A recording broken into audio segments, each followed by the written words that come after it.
Bienvenido a su programa, entonces, que aquí por la señal de TV UGED. Oiga, le agradezco mucho el favor de su atención por adelantado, como cada 8 días que traemos temas sumamente interesantes para que usted conozca más detalles acerca de la vida, de conceptos de criterio científico, oportuno, veraz, que es muy importante para mí, para TVUG, pues difundir todos estos criterios para que nos ayuden a tener más elementos para cuando haya que tomar una decisión, pues los tengamos a la mano y poder arrancar sobre el tema que esté que vamos a tratar si la vida lo pone en una situación como tal. Y bueno, hoy va a estar muy interesante. Ahorita comentaba que me da muchísimo gusto que jóvenes de Durango, duranguenses, emigren y se preparen y siendo tan jóvenes tengan un currículo amplio y mejor con la disposición para que el público televidente se entere, como acabamos de comentar. Y bueno, hoy vamos a tener a la autora de un libro muy interesante y ahorita nos van a explicar precisamente de qué se trata. Y el título del libro es precisamente Cuando la muerte me enseñó a vivir. Y vamos a estar aquí con su autora. Y quiero presentar un poquito de su currículum, me disculpan que lo lea, porque está... No todo, porque aquí no la pasamos, ya ven que el tiempo en televisión es un poquito, pues, traicionero, ya cuando acordamos ya se acabó el tiempo. Oiga, cuando la muerte me enseñó a vivir, así se llama el tema del título, y precisamente mi invitada, que ahorita la presento con su nombre, se especializa, claro, como comenté, orgullosamente duranguense, con formación profesional en psicología clínica, con posgrado en ciencias forenses y criminología y formación en tanatología por el Instituto Elizabeth Kubler-Ross. Y actualmente ella radica precisamente en la ciudad de Guadalajara y anda aquí para presentación de su libro, para conversar con ella, para las firmas de su libro y dándole promoción, y nosotros nos sentimos orgullosos de poder colaborar con un granito de arena para ustedes y definitivamente también para ella. Ella estuvo en la Feria Internacional del Libro en Guadalajara. Ya ven que ahí pues es un lugar que es de carácter internacional y que tiene muchísimo prestigio. El estar ahí entonces envuelve también de prestigio a la persona que se encarga de presentar un libro y que orgullosamente es duranguense, como ya comenté. Es pionera en la implantación del nuevo sistema de justicia, incluyendo juicios orales del Poder Judicial, así como el programa interinstitucional contra las adicciones, PINICA por sus siglas, del sistema penitenciario estatal, y la implementación del Programa Federal de Equidad de Género de la Secretaría de Salud. No les sigo porque olvídense, aquí ya no alcanzo, ya se me acabó la memoria del celular para leer, pero es una breve introducción, no como ella merece, pero ya no, más o menos una semblanza. Y bueno, ella es precisamente la maestra en psicología clínica, es Elizabeth Estrada Villegas, a la cual le agradezco mucho su presencia y le doy la más cordial de las bienvenidas. Maestra, bienvenida. Muchísimas gracias, licenciado, de antemano. Pues le agradezco el haberme invitado a su espacio, a su programa y darme la oportunidad de dirigirme con su público.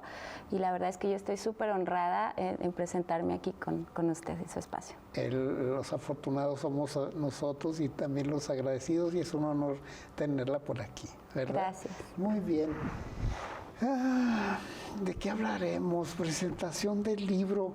Está lo sugiere mucho el título, la muerte, cuando la muerte me enseña a vivir. ¿De qué se trata? Para no hacer lucubraciones más que las que son. Ajá, mira, este es un libro que teje la historia, mi historia, en este caso, parte de mi historia, en la que comienzo a hablar acerca de que nadie nos enseña a vivir, ¿no? O sea, primero hablo acerca de que nadie nos enseña cómo vivir bien, por así decirlo, ¿no? ¿Por qué? Porque pues de dónde aprendemos a vivir, pues de papá y mamá, ¿no? De nuestro sistema, de nuestro árbol, de todo esto. Entonces, pues vamos adquiriendo esta parte de pues las ideas, las programaciones, nos enseñan generalmente la sociedad, la cultura, a cumplir con las expectativas de afuera, a cumplir con las necesidades de los demás, a estar para los demás, a apoyar a los demás. Como influencia sociocultural, ¿verdad? Exactamente. Entonces nos enseñan cierto concepto del éxito, ¿verdad? Es que tener éxito es estudiar, prepararse, trabajar, tener una familia y una buena familia, ¿no? Y entonces nos enseñan, nos estructuran como una vida, ¿no? Y es como, ok, esto es lo que se tiene que hacer. Entonces, trabaja la primera parte del libro, que es cuando yo me dedicaba a las ciencias forenses, a la criminología, a la parte científica meramente, la estructura esta de la psicología clínica, científica y demás. Es cuando yo creía que estaba viviendo bien, ¿no? O sea, una vida que me habían dicho que así debía ser. Vas por los cánones establecidos. Exactamente, cumpliendo ciertas demandas, cumpliendo ciertas estructuras, logrando objetivos, cumpliendo metas, teniendo un éxito, ¿no? O sea, pues así. Y entonces hablo también acerca de las pérdidas, de cómo no nada más una pérdida es la muerte o el fallecimiento de alguien, sino constantemente estamos perdiendo, ¿no? En la vida, constantemente nos estamos transformando, constantemente nuestras versiones mueren para nacer versiones diferentes de nosotros mismos, los ciclos que terminamos. Hablo de que, contrario a lo que se nos enseña, de que casi todo es eterno y perdurable, a diferencia de esto, pues es la impermanencia, ¿no? O sea, nada es permanente, todo tiene un final, todo tiene un ciclo. Y mucho se encamina en el primer tiempo de vida a lo académico, ¿verdad? Sí. Entras a primaria, pero pierdes primaria y entras a secundaria, pero todo va enfocado a lo académico. Y eso te hace ser una buena persona, y eso te hace ser una buena hija, una buena estudiante, una buena compañera, una buena profesionista, eso te hace ser una buena persona. Ajá. Entonces por eso te enfocas también en ese sentido, ¿no? Pero luego, ¿dónde queda tu parte interna? ¿No? O sea, esta parte interna que pues tiene algo adentro, que te está diciendo, oye, pues yo necesito otra cosa, ¿no? Hay algo más detrás de todo esto, ¿no? No sé si alguna vez lo ha sentido usted, me imagino que sí, licenciado. Exactamente. Anda uno por la vida cumpliendo vacíos y vacíos y vacíos. Yo me acuerdo que yo quería más y quería más y quería más, y ahora voy a estudiar esto y ahora voy a estudiar lo otro, y ya trabajé aquí, ahora voy a trabajar acá, y ahora o sea, era algo imparable, era como, ¿por qué no? O sea, ¿cuál era mi necesidad? Y precisamente muy profundamente tenía yo ese hueco, o sea, sentía un vacío, o sea, no me sentía plena, no me sentía feliz o satisfecha, o los triunfos que conseguía pues iban como muy rápido, ¿no? Y ahora quiero otra cosa, en la cultura del ahora qué, ¿no? Del más y más y más, todo esto. Entonces, hablo también de esto y de cómo una situación que llega a mi vida, que impacta profundamente, que es el fallecimiento de mi madre en aquel momento, estando yo embarazada, y fue como, uy, el dolor así fue lo que me movió, lo que me estrujó y lo que me hizo detente y me hizo saber que ni todos los conocimientos que yo tenía, ni todas las herramientas que había adquirido, ni todo el éxito que había logrado, ni todo lo que yo había trabajado en el campo profesional me hacía responder a las dudas, a las preguntas, a las interrogantes que en ese momento yo estaba presentando, y me mitigaban el dolor. O sea, nada, no encontraba respuestas en ningún lado, hasta que conecté con el dolor. Es decir, la muerte como una oportunidad de aprendizaje que uno no alcanza a registrar a menos que se lo proponga a partir del dolor. Exactamente, porque lo que te hace crecer como persona, como ser humano, que es otra cosa que nadie nos enseña, es precisamente abrirnos a nuestra propia humanidad, a nuestra vulnerabilidad como seres humanos, al dolor. A esas partes hipersensibles, inequívocas, ¿verdad? Porque una pérdida, bueno, digamos de una etapa a otra, se sufre, se vive, pero una pérdida de un ser querido ya te ubica en una situación diferente. Completamente diferente. Y luego, ¿qué pasa allá afuera? Pasa que no llores, porque si lloras no vas a dejar descansar en paz a tu ser querido que ya se fue, ¿no? Ya no hables de eso, ya piensa en otra cosa, ya vive, y luego nos hacen así, ya vive, ¿no? O sea, ya empieza a echar a andar, tú dices, espérate, o sea, el dolor se siente. El dolor no hay otra, el dolor se tiene que vivir, se tiene que gastar, se tiene que sacar. Y el mal nombrado, o que cómo batallamos, échale ganas. Sí, no, y esta parte de que, mira, si pasó fue porque Dios así lo quiso, exacto, todo va a estar bien, porque también en el libro yo abordo cómo se siente un duelo, cómo se siente el dolor, cómo la gente a nuestro alrededor, muy bien intencionada, porque es gente que nos ama, obviamente, que nos quiere bien, no sabe cómo acompañarnos en un duelo. No sabemos acompañar en el dolor, en el duelo. Ok. Público televidente, vea usted qué interesante todos estos comentarios, que necesitamos nosotros tener un freno para observar lo que está a nuestro alrededor frente a una pérdida, que tiene mucho de aprendizaje, porque si no, ese vacío, ese hueco va a seguir y a lo mejor va a ser contraproducente. Y dejar las posturas socioculturales que nos indican que no está pasando nada cuando hay una cosa de trascendencia. Le voy a suplicar, nos espere un segundito y regresamos.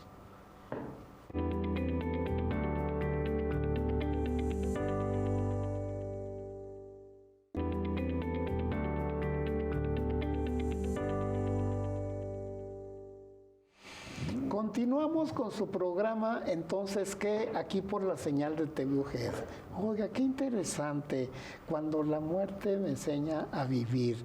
Esto es sumamente una reflexión que debemos de tener, tal vez hasta para llevar el duelo en otra dimensión y tener un aprendizaje de ello. No se trata de evitar el dolor, pero sí, bueno, en eso nos van a explicar ahorita, vamos a ver qué sigue cuando el duelo se presente y que nosotros estemos en otra disposición. Así es. Sí, no se trata de evitar el dolor, no se trata de huir el dolor, porque es como el miedo, o sea, ¿cómo le haces con el miedo? Adelante. No se trata de evitar el miedo, ni luchar contra él, es parte de nosotros mismos como seres humanos. Se trata, porque hablando de quienes nos acompañan muy amorosamente, con la buena intención de acompañarnos en el dolor, con esta parte de decirnos o tratar de mitigar que ya no nos duela tanto, ¿no? Tampoco se trata de superarlo, esa palabra a mí de verdad me es así como no se supera, no es algo que se supera, así de que ya supéralo, ya lo superaste, qué bueno que ya lo superaste. La pérdida de alguien muy amado, muy querido, no se supera. ¿Qué es lo que sucede cuando conectas con ese dolor? Cuando empiezas a resolverlo, a sanarlo, porque es un proceso, no va a ser de un día para otro, obviamente, no, es un proceso, y para eso hay profesionales también que se acompañan en el proceso, ¿no? Cuando comienzas a resolverlo y a sanarlo, lo que haces es resignificarlo, ¿sí? O sea, el dolor se resignifica, la pérdida se resignifica, la muerte se resignifica. Otro sentido. Otro sentido. Y la vida misma, por eso dice cuando la muerte me enseñó a vivir, porque la vida misma terminas resignificándola. O sea, es hacia dónde voy. ¿Y ahora qué voy a hacer? Esta nueva versión en mí, porque muere una versión en ti con esa persona que murió, esa persona que se fue. Esta nueva versión en mí, ¿ahora qué quiero hacer en esta vida? ¿Cuál es el aprendizaje, ahora sí, que voy a obtener de esta experiencia que viví?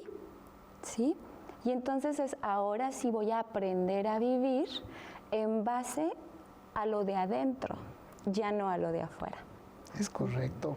Entonces también cuando utilizamos este tipo de términos, que la intención es buena, pero no es la forma más correcta de decir supéralo, y no siente superarlo, hasta mal se va a sentir, ¿verdad? Sí. Sí, le da a uno mucho coraje. Sí. Cada vez, eso sí, ténganlo muy en cuenta cuando les toque acompañar a alguien que está atravesando un dolor muy profundo. Primero, digan lo que digan, no vas a resolver, no va a hacer sentir mejor a la persona, no, ni siquiera la persona los va a escuchar así, en la etapa en la que se encuentran, ¿no? No se trata de lo que se diga, se trata de acompañar, se trata de estar. Se trata de que la otra persona sienta que ahí estás, que si la otra persona quiere llorar, tú estás ahí, que si la otra persona quiere hablar de lo mismo 1000 veces, tú la vas a escuchar, no importa, hasta que se canse, hasta que lo saque, hasta que termine por sacarlo.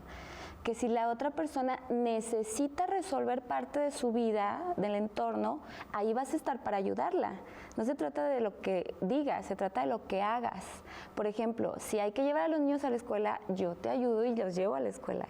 Si hay que resolver la comida de la familia, yo voy y te ayudo y te llevo comida. ¿Sí me explico? O sea, porque en ese momento, pues la persona no está viviendo, la persona está sumida en su dolor, en su duelo. Claro. Entonces, la mejor ayuda, lo mejor que podemos hacer para acompañar a alguien es en el hacer.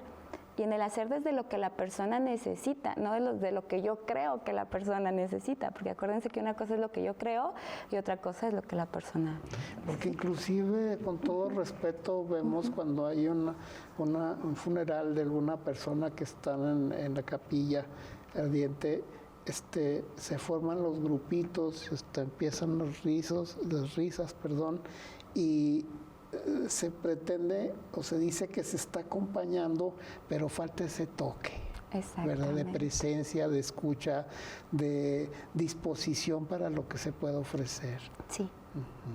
Sí. Y también darnos cuenta que cuando acompañamos a alguien estamos tocando nuestro propio dolor, nuestros propios miedos, nuestros propios dolores, nuestras propias necesidades. Si yo necesito que la otra persona deje de llorar para yo no sentirme mal, es mi necesidad, no de la otra persona. Es correcto. ¿Sí? O sea, mi necesidad, por favor, ya no llores, y por dentro eso porque a mí me duele. Exactamente. Me está doliendo. Es mi rechazo a mi propia conexión con que obvio no debe parte. de estar, ¿verdad? Exactamente. Hay que permitir que la gente pueda desahogarse o vivir su dolor, ¿verdad? Sí, muy así bien. Es muy difícil desarraigar estas costumbres, esto sociocultural, pero este tipo de comentarios, del libro, del análisis, de la experiencia vivida, pues contribuir para que vaya cambiando esta forma de conducirnos frente a la muerte, ¿verdad? Frente al dolor. Es que es eso, licenciado. Este libro es un libro que habla de pérdidas, pero que te invita a vivir bien, de acuerdo a tu propio concepto de bienestar, no al de nadie más, de acuerdo a lo que tú creas que te hace bien. Es un libro que te invita a cuestionarte, a cuestionar tu vida, a cuestionarte tus pensamientos, tus acciones, tu congruencia o incongruencia en la vida. Desde luego. Sí, exactamente. ¿Dónde podemos encontrar el libro? Ahorita físicamente únicamente lo estoy distribuyendo yo. Okay. Pueden ponerse en contacto conmigo al 61 81 33 42 37 y yo se los envío directamente a su domicilio. De hecho, voy a dejar varios ejemplares en físicos aquí en Durango, para que se pongan en contacto conmigo y reciban su libro aquí. ¿Y en redes sociales hoy? Y en redes sociales, mi página web es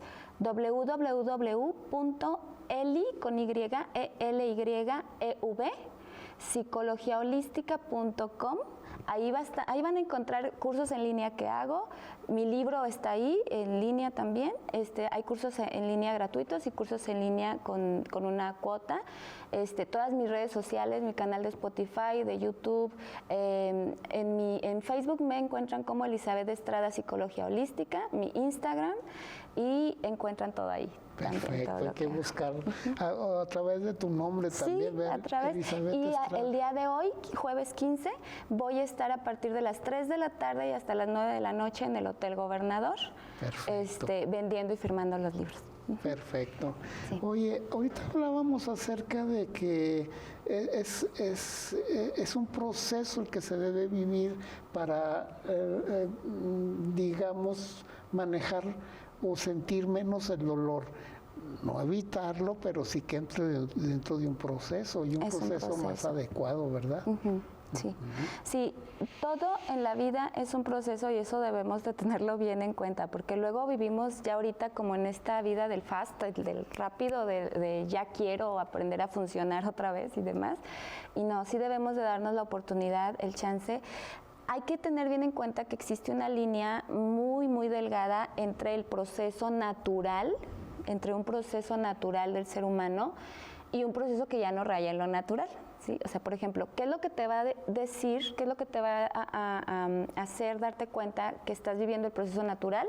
Bueno, pues que te estás dando el permiso de no involucrarte en la vida normal, ¿no? De conectar con tu dolor, de si no tienes hambre, pues no comes, de si no, tal vez no vayas a dormir o vas a dormir mucho, de ya no vas a estar haciendo muchas cosas y muchas cosas no te van a originar, obviamente, la misma motivación o placer de antes, ¿no? Ese es el proceso natural, normal de un dolor.